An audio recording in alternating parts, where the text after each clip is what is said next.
Davom etamiz. Yoshlarni ma'nan va jismonan yetuk qilib tarbiyalash maqsadida shu kunlarda respublikamiz bo'ylab o'quvchilar o'rtasida shunqorlar harbiy sport o'yinlarining shahar, tuman va viloyat bosqichlari o'tkazilyapti. O'zbekiston Respublikasi mudofaasiga ko'maklashuvchi vatanparvar tashkiloti tomonidan o'tkazilayotgan ushbu harbiy sport o'yinlarining Jizzax viloyati bosqichi tafsilotlari navbatdagi lavhamizda.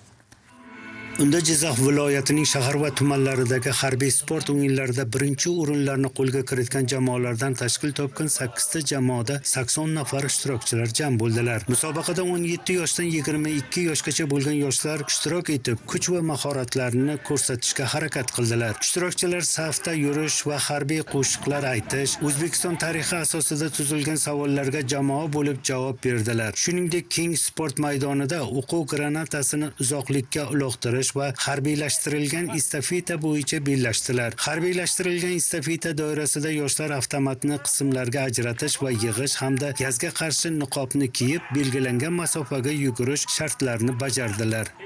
Sportchilarimiz bu yerda viloyat bosqichini o'tagandan keyin respublika markaziy kengash tomonidan o'tkazilayotgan shu respublika bosqichiga o'tadi. Respublika bosqichidan agar o'tadigan bo'lsa, birinchilikda olgan jamoaga shu oliy o'quv yurtlariga, boshqa o'quv harbiylashtirilgan o'quv yurtlariga imkoniyatlar beriladi. 8 tadan bitta jamoa shu respublika bosqichiga chiqadi.